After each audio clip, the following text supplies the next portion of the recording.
Good afternoon. My name is Deputy Chief Daniel Dunn from the City of Wildwood Fire Department. This afternoon I'll be presenting some challenges for today's Chief Fire Officer. As Chief Fire Officers, we know that the fire service faces many challenges on a daily basis, especially us as leaders and administrators.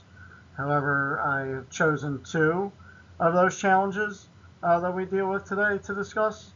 Uh, First being firefighter health and wellness, and the second being resource allocation. So we're going to discuss those topics and give some examples of some things that we have done in our department to tackle those challenges. In this section, we're going to look at firefighter health and wellness, and we are going to address two of the learning outcomes of Chief Officer 2. The first is to select holistic health and wellness initiatives, and the second is to recognize wellness program impacts to optimize member well-being. When we look at firefighter health and wellness, and talking about health and wellness in general, it's usually a personal matter. Many people consider their health and wellness a private matter, but in the fire and emergency services, your health and wellness affects your entire team. Everything that we do in the fire and emergency services is based on teamwork. It is a team sport, and firefighters are considered occupational athletes, so the team is only as strong as its weakest link. So fire and emergency service organization leaders, we have to implement health and wellness initiatives that ensure the health and wellness of our personnel. We know the hazards of the occupation. Last year in 2024, according to the United States Fire Administration, 72 firefighters died in the line of duty. We know that number is still a high number. In addition, from 2018 to 2020, an estimated 23,075 firefighter injuries occurred annually on the fire ground, and another 4,400 injuries occurred while responding to or returning from an incident. And again, those injuries, 87% of those occurred in structure fires. So we know the hazards. We know it's a full holistic approach to wellness. It's not just physical health anymore, but we worry about mental health as well. In 2024, the Firefighter Behavioral Health Alliance reported that 110 firefighters, 17 EMTs, and 4 dispatchers died by suicide. That's an alarming number. That's higher than the number of line of duty deaths that are reported. So we, as fire and emergency service leaders, have to look at this data and make decisions that look out for the health and wellness of our personnel. As fire and emergency service leaders, we are always in a struggle with budgets and funding. This can sometimes be even more challenging for smaller departments that don't have the resources that medium to larger sized departments may have. So often we're forced to make decisions to ensure that the most critical programs are funded to support the mission. And obviously the mission is protecting lives and property. And in order to do that, a lot of the critical programs are related to apparatus and equipment and stations and everything else. Whereas, there's not always a ton of funding left over for health and wellness initiatives. However, the mission that we just talked about is not accomplished without our greatest asset and resource, and that's our people. We don't exist without our personnel and our people. So as leaders and officers in the fire and emergency services, it's our job to ensure that we find a way to make this happen due to how important it is for the overall organization. So in our department, the City of Wildwood Fire Department, we've implemented several initiatives aimed to promote our personnel's health and wellness. These initiatives include several things. The first is allowing for 1 hour per shift for working out or physical fitness activities. Our personnel work a 10 or 14-hour shift, 10-hour day shifts, 14-hour night shifts. So they're allowed 1 hour per shift to work out in our gym which is located in our engine room. We've used our joint insurance fund. Every year we have an optional safety budget for the entire city, but we've used some of that funding to help purchase new and updated fitness equipment, including a new stair climb machine and weight rack and bench, in addition to other equipment that we've been able to purchase through that. We purchased a rower, a treadmill, weights, kettlebells, so that's enabled us to fund some of those purchases that we wouldn't have otherwise been able to do.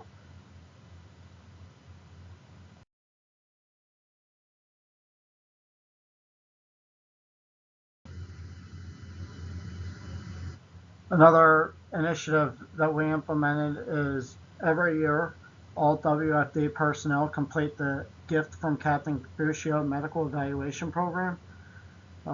This comprehensive cardiorespiratory medical testing includes an echocardiogram, a cardiac stress test, among other testing. Several members have received follow-up testing and care as a result of the Captain Buccio testing, meaning that there was conditions discovered that they otherwise weren't aware of, including some cardiac issues. Captain Dominic Buccio was a fire captain in the Jersey City Fire Department who passed away at the age of 39 from a heart attack while on a family ski trip.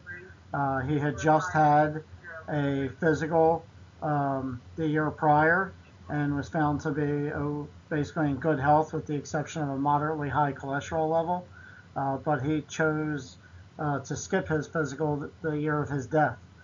So his wife, Donna Buccio, in his memory, created this program that's available free of charge to all firefighters and their spouses in the state of New Jersey every year to obtain this comprehensive medical evaluation to prevent that from happening to anybody else.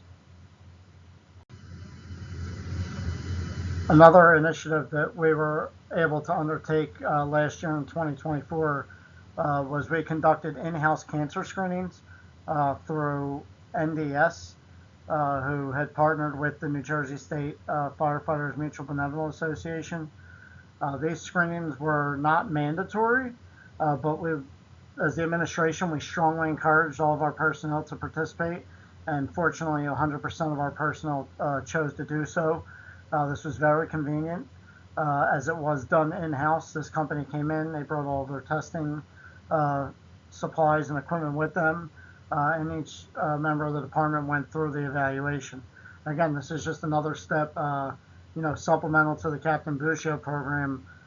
We know, obviously, the epidemic of cancer in the fire service, and this is another proactive preventative measure that we were able to take and afford our members. Thankfully, this was as a result of legislation in the state of New Jersey that requires that insurance companies cover the cost of these preventative cancer screening tests for firefighters every year. Some of the other initiatives related to firefighter health and wellness that we've implemented in the City of Wildwood Fire Department include we've purchased a second full set of PPE for all of our personnel. So all personnel have 2 full sets of turnout gear, and that gear is rotated every 5 years.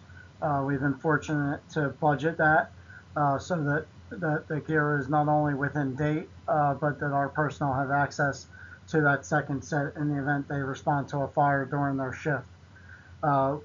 Through our policies, we require all of the PPE to be laundered after every fire incident where the gear is exposed to the products of combustion in an attempt to limit the exposure to our personnel. We've implemented on-scene gross decon after fire incidents. Again, same to minimize that exposure. Utilizing fire wipes on the scene to try to wipe off that heavy soot off of prone areas such as the neck and ears. We sent one of our fire captains to become a certified peer fitness trainer. That was through the IFF program.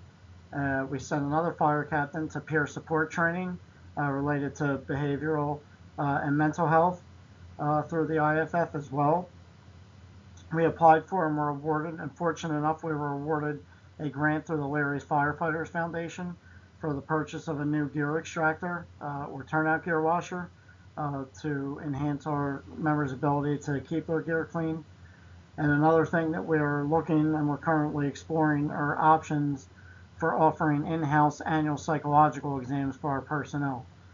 This is something that we've spoken to several other departments that offer this in other states. We're just trying to figure out the intricacies of it in the state of New Jersey, but it's just another option on the overall holistic approach to health and wellness of our personnel.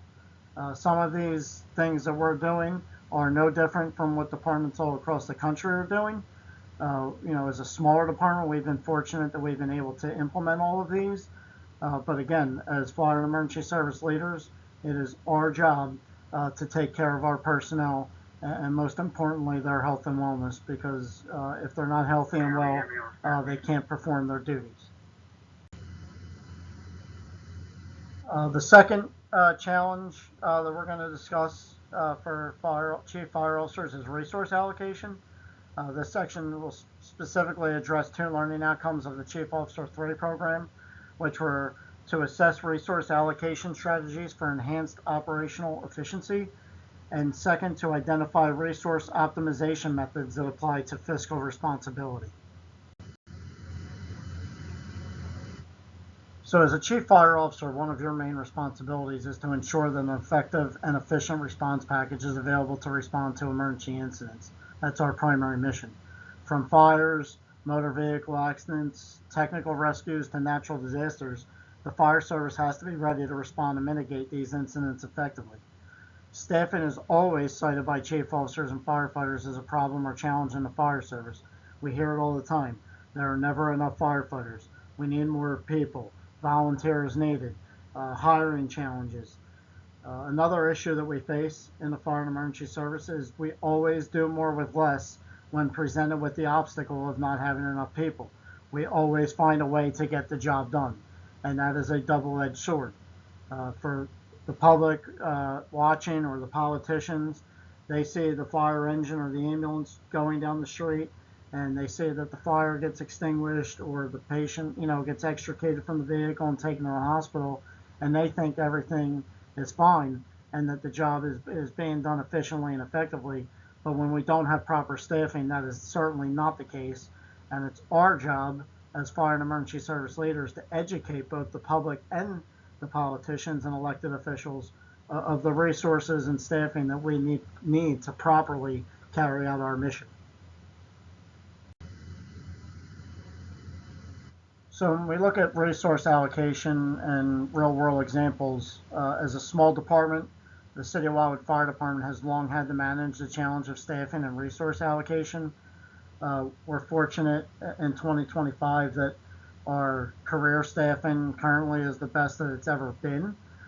We are currently at 25 personnel, about to increase to 29 full-time, supplemented by approximately 8 to 10 part-time personnel. Our volunteer fire division has been non-operational for several years now. They used to supplement the career staff with approximately 40 to 50 personnel, but that no longer exists. So that's been a challenge. It's even more challenging. Our city is situated on the Barrier Island on the South Jersey shore. It's 1.2 square miles. We have a year-round population in the city of 5,157 that explodes to nearly 250,000 during the busy summer season. So that's certainly a challenge as we become one of the state's largest cities for about 4 months out of the year. To that end, we've implemented several strategies that maximize operational efficiency and resource optimization. This aerial photo just shows you an aerial view of a part of the City of Wildwood over one of our amusement piers along the famous boardwalk. But as you can see in the foreground there, the city is on a barrier island surrounded by water, and it's a dense urban environment. We have high-rise hotels, motels, we have assisted living facilities, senior apartment buildings, numerous multiple dwellings, apartment houses, rooming houses throughout the city. So it's a dense urban environment that we have to protect. In this photo, you see a good portion of the city of Wildwood's beach. Just to the west of the picture there, you see the city's boardwalk, which is a 2-mile long boardwalk, which is home to numerous shops, restaurants, eateries, bars, the amusement piers, water parks, etc. And you can see the beach itself, how wide the beach is. We have one of the largest, widest bathing beaches in the country. It's almost a half a mile from Boardwalk to Water's Edge. So it's quite the walk. They do have beach taxi service available, but this just is another photo that shows the infrastructure and hazards that we are faced with. This aerial photo is over the beach during June this previous summer. This shows an aerial view of the Barefoot Country Music Fest on the Wildwood Beach. This was the 5th year anniversary of this event, which brought approximately 40,000 people to the event each night. It was a 4-night event with headliners, some of the country music's biggest acts each night. This just is another, the city of Wildwood hosts numerous events throughout the year, all year long. We have a large beachfront convention center, and then our beach is hosting numerous events throughout the summer, including large sporting events, concerts, and the like. So this is another additional thing in addition to the normal response duties that our personnel are responsible for, that we have to staff and provide fire and EMS protection for. So some of the initiatives or programs that we've implemented related to resource allocation in the City of Wildwood Fire Department is we implemented an island-wide alarm assignments that are applicable to all fire and emergency service organizations on the island. So essentially, the 5-mile island, Wildwood is situated in the center of that island. To our north is North Wildwood. To the south is Wildwood Crest, and to our west is the small borough of West Wildwood. All municipalities, the alarm assignments are identical.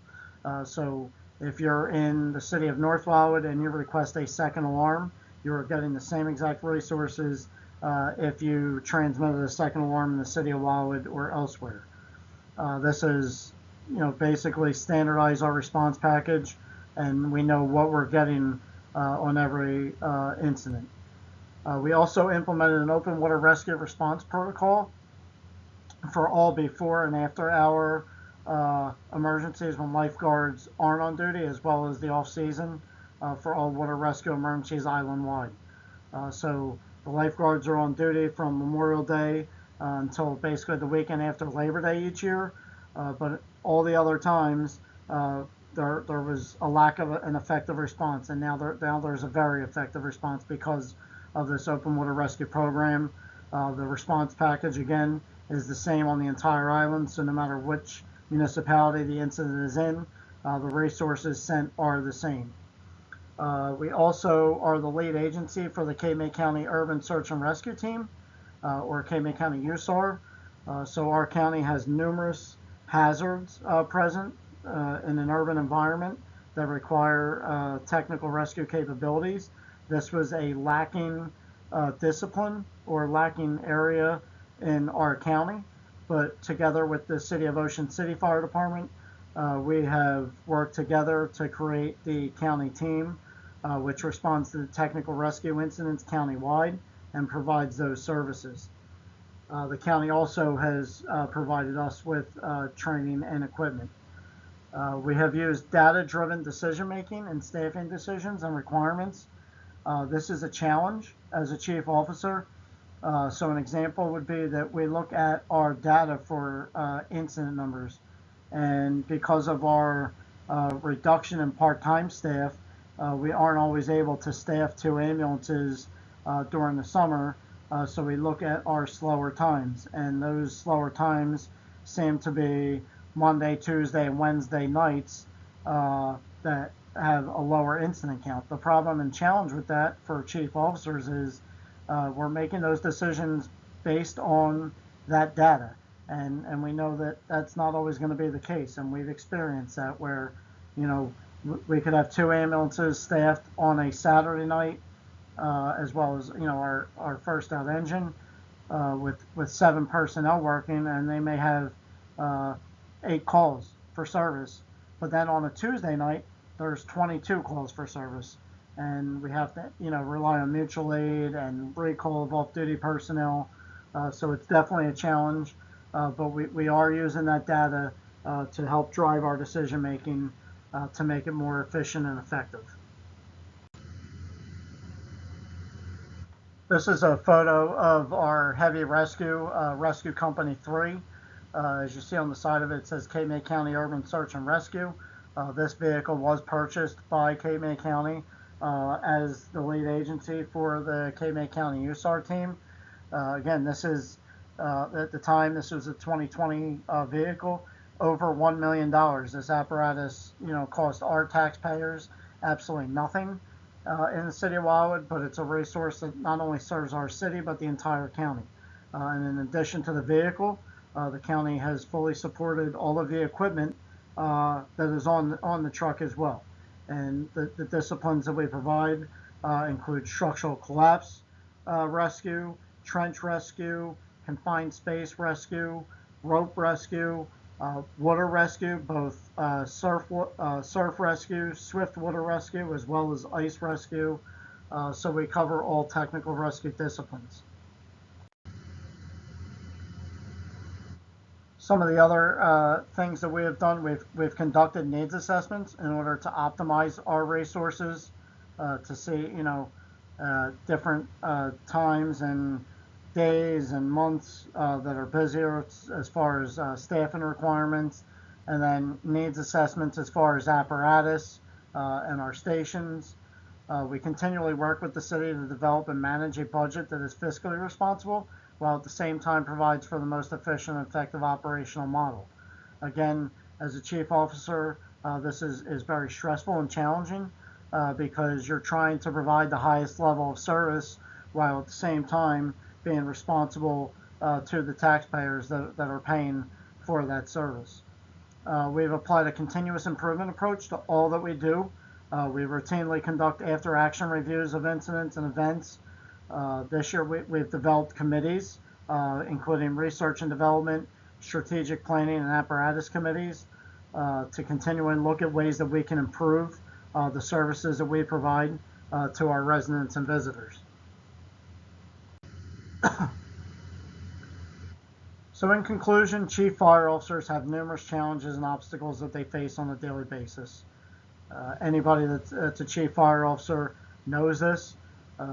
You can plan your day out every day, and you know that it's probably not going to go that way. You're going to have something that either comes up or some curveball that's thrown your way. But as chief fire officers, we have to deal with those issues head on and address them properly.